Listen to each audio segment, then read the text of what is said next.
Kelly Rowland is being dragged on social media for defending Chris Brown. Now, let me tell you why she did it and why more motherfuckers need to come out and start defending their peers when bullshit goes on. In a world of glitz and glam, flashing lights and screaming fans, most people are unaware of the war that rages behind the scenes. And that war includes your favorite artist and your favorite songs. This is The Dark Side of Songwriting. Hosted by Nayim Edwards. Welcome to The Dark Side of Songwriting. My name is Nayim Edwards. I am your host, and today I'm back. I had an arm injury that put me down for about 3 days, but I'm better now, and we got a lot of work to do, a lot of shit to cover, and a lot of shit to catch up on. Let me know how this sounds so I know where the fuck to put this mic at. I'm just whatever. But Kelly Rowland, you found out just how loyal people are, just how much of a legend you are, just how people feel about anybody saying anything positive about Chris Brown. So this is my thing. I'm going to say what happened, and then we're going to talk how we talk over here. Welcome back if you are returning, and welcome if you're new. You already know the disclaimer. And this is going to be another one of those disclaimer situations. But Kelly Rowland defended Chris Brown. She shushed the audience and said, be quiet or whatever, or excuse me. Thank you, Chris, for making great R&B music and being an asset to the culture and doing what you do. And she accepted his fan favorite award or some shit. And she said she was going to bring it to him.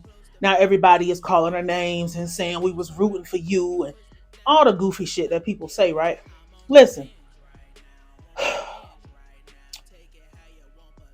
I understand why people are doing that, but let's talk about why she has to defend him. She doesn't have to, but I think it's actually good that she defended him. Because above all else, right, before we get to the bullshit, above all else, we are in a professional setting. Now, the American Music Awards canceled his 40th anniversary performance for the Michael Jackson tribute or whatever the fuck he was supposed to do. Told him he couldn't perform, so he didn't fucking come.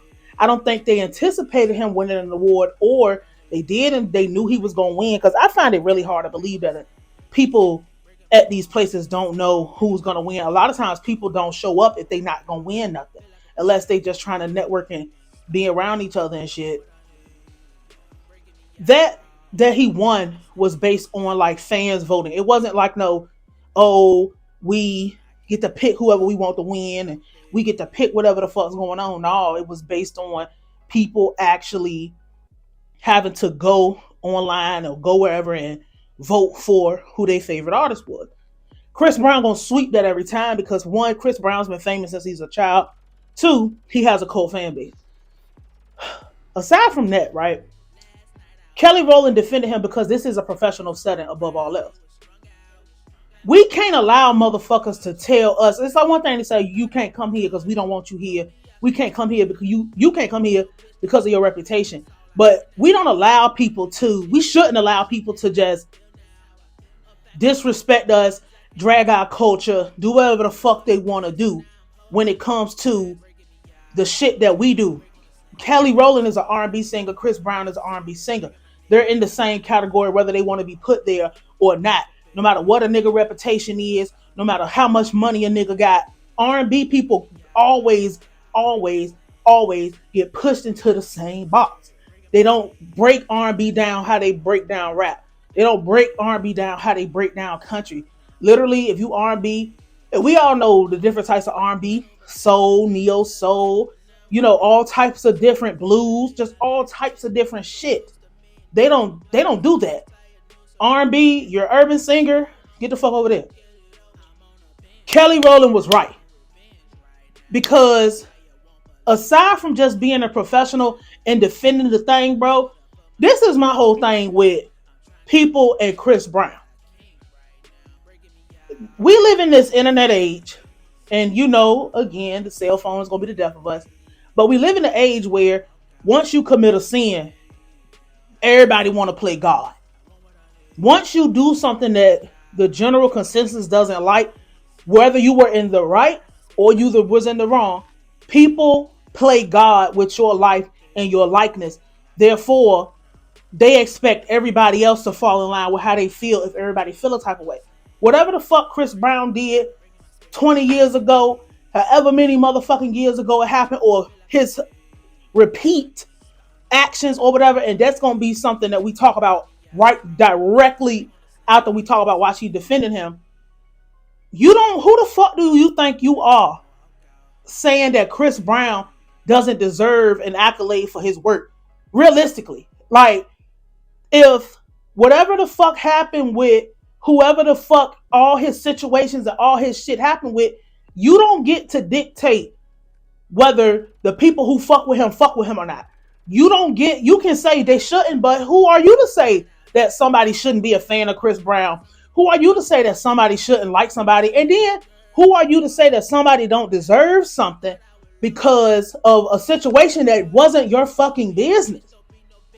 I'm very careful about saying what people do and don't deserve, because I don't decide what motherfuckers do and don't deserve unless it's my kid. You know what I'm saying? Like, unless it's somebody who I'm directly hand to hand dealing with.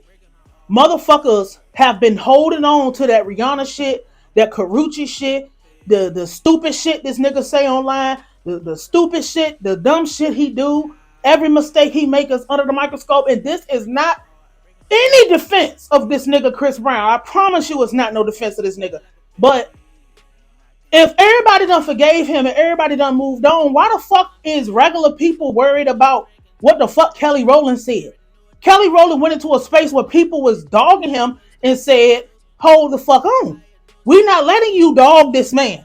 Fuck what you talking about. I appreciate you and we appreciate you.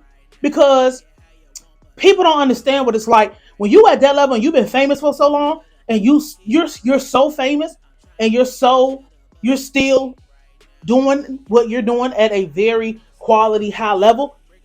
That takes a whole lot out of you. And we all know how Chris Brown feel about Michael Jackson.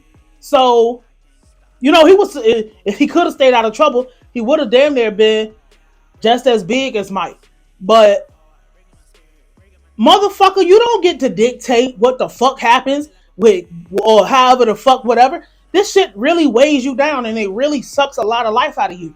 So to be told that the person that you idolize, the person that you started your career because of, 100% of the way, 100% followed the footsteps, to be told by one of the biggest platforms, period, in music that, oh no, fuck your performance, you can't perform.